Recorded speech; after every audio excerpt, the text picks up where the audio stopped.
এখানে কোথায় কি ব্যর্থতা আছে বলতে হবে মাননীয় স্পিকার। স্পেসিফিক্যালি ঢালাও ভাবে স্বরাষ্ট্রমন্ত্রী ব্যর্থ হয়েছে বা আইন শৃঙ্খলা রক্ষাকারী বাহিনী ব্যর্থ হয়েছে বা এই সরকার আইন শৃঙ্খলা পরিস্থিতি উন্নতি হয় নাই, এগুলো পল্টন বক্তব্য চলে। এটা সংসদে তথ্যভিত্তিক কথা বলতে হবে। এখন মাননীয় মন্ত্রী। মাননীয় স্পিকার, আপনাকে ধন্যবাদ। মাননীয় সদস্যকেও ধন্যবাদ। পুলিশের জনবল বৃদ্ধি সংক্রান্তে বর্তমান সরকারের গৃহীত পরিকল্পনা নিম্নরূপ: নতুন 4000 এসআই নিরস্ত্র পদ সৃজন, নতুন 400 সার্জেন্ট পদ সৃজন এবং নতুন 10,000 কনস্টেবল পদ সৃজন। উল্লেখিত পদসমূহ সৃজিত হলে রংপুর জেলাতেও জনবল বৃদ্ধি পাবে।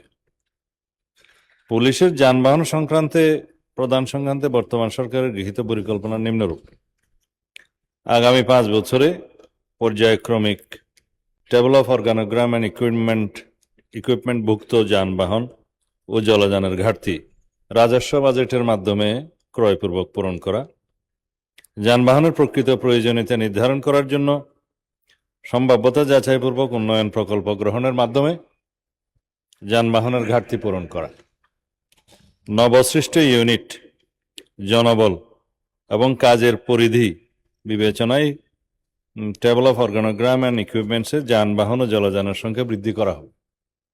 পর্যায়ক্রমে মাঠ পর্যায়ের ইউনিট সমূহ প্রয়োজনীয় যানবাহন সরবরাহ করা হবে। ধন্যবাদ মাননীয় স্পিকার। স্বরাষ্ট্রমন্ত্রী। মাননীয় স্পিকার, বিষয়টা খুবই ওয়াইড। প্রত্যেকটা একাডেমিতে পেরিয়ডিক্যালি পুলিশের সর্বপর্যায়ের কর্মকর্তাদের ট্রেনিংয়ের ব্যবস্থা করা হয়। ওইখানেই নৈতিক প্রশিক্ষণ, শারীরিক প্রশিক্ষণ এবং একাডেমিক অনেক কিছু অন্তর্ভুক্ত করে সেই প্রশিক্ষণ একাডেমিতে নিয়ে যাওয়া হয়। এটা একটা রেগুলার পদ্ধতি। আলাদাভাবে নৈতিক প্রশিক্ষণের জন্য কোনো কর্মপরিকল্পনা বর্তমান মুহূর্তে নেই। ধন্যবাদ। মাননীয় মন্ত্রী। মাননীয় স্পিকার, এটা একটা খুবই গুরুত্বপূর্ণ প্রশ্ন। যদি মাননীয় সদস্য আমাকে একটা নোটিশ দেন, এ বিষয়ে মহান জাতীয় সংসদে আমরা সঠিক উত্তরটা দিতে পারবো। তবে আমি অস্ত্র উদ্ধারের বিষয়ে বলি। প্রতিনিয়ত আমরা যে অস্ত্র উদ্ধার অভিযান করছি তার মধ্যে লুট হওয়া কিছু কিছু অস্ত্র পাওয়া যাচ্ছে। নম্বর থেকে সেটা মিলিয়ে আমরা সংবাদ মাধ্যমেও বলি, প্রেস ব্রিফিংয়েও বলি যে লুট হওয়া অস্ত্র এটা পাওয়া গেছে। সেটা উদ্ধারের জন্য, লুট হওয়া অস্ত্র উদ্ধারের জন্য আলাদা একটা কমিটি করে দেয়া হয়েছে। সব বাহিনী মিলিয়ে তারা তৎপরতা চালাচ্ছে। আশা করি আমরা সকল লুট করা অস্ত্র যেগুলো কারাগার থেকে হয়েছে বা অন্য জায়গা থেকে হয়েছে এগুলো উদ্ধার করতে পারবো। আর একটা বিষয় বলেছে দলীয় ভিত্তিক নিয়োগ, যেটা বিগত ফ্যাসিবাদী সরকারের সময় হয়েছে, সেজন্য আমরা তদন্ত পরিচালনা করছি। সেটা প্রায় শেষ পর্যায়ে আছে।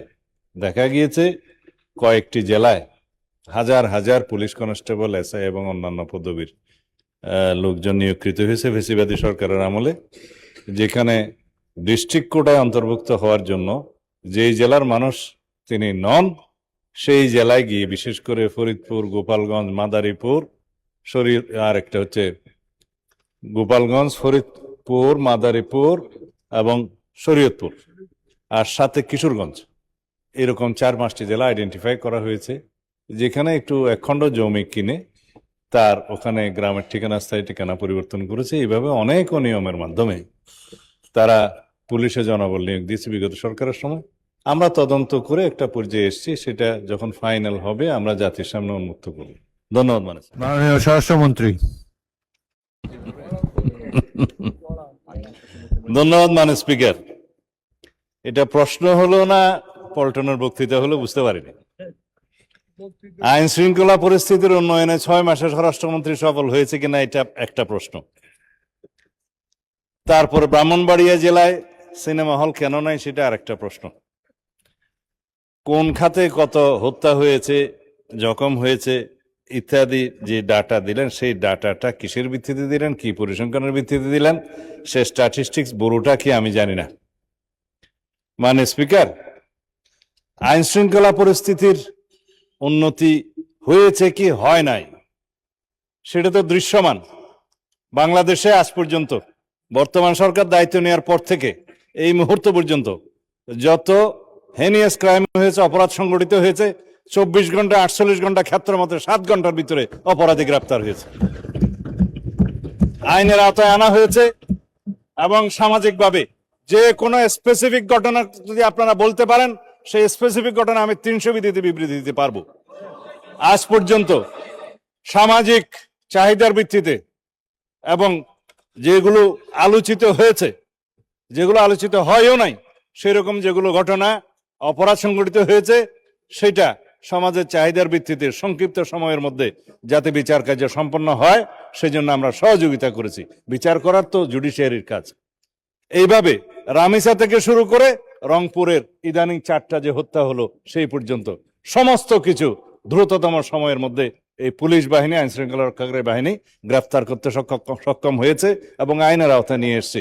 এখানে কোথায় কি ব্যর্থতা আছে বলতে হবে, মানে স্পিকার স্পেসিফিক্যালি ঢালাও ভাবে স্বরাষ্ট্রমন্ত্রী ব্যর্থ হয়েছে বা আইন শৃঙ্খলা রক্ষাকারী বাহিনী ব্যর্থ হয়েছে বা এই সরকার আইন শৃঙ্খলা পরিস্থিতি উন্নতি হয় নাই, এগুলো পল্টনা বক্তব্য চলে। এটা সংসদে তথ্যভিত্তিক কথা বলতে হবে। যদি কোনো স্পেসিফিক ঘটনার কথা আপনারা বলেন, সেই ঘটনার প্রেক্ষিতে আমরা 300 বিধিতে বক্তব্য দিতে পারবো মানে স্পিকার। কিন্তু যদি কাগজ নিয়ে বলা হয় এতটা হত্যা হয়েছে, এতটা ঘুম হয়েছে, সেটা তো কিসের স্টেটমেন্ট আমরা জানি না। আমরা গতবারও সংসদে আমরা 300 বিধিতে বক্তব্য দিয়েছি, স্টেটমেন্ট দিয়েছি এবং সংসদের জেনারেল আলোচনার মধ্যেও বলেছি, ডাটা দিয়েছি। তার মধ্যে আমরা প্রত্যেকটা পরিসংখ্যান করে প্রত্যেকটা অপরাধ ভিত্তিক চিত্র আমরা তুলে ধরেছিলাম।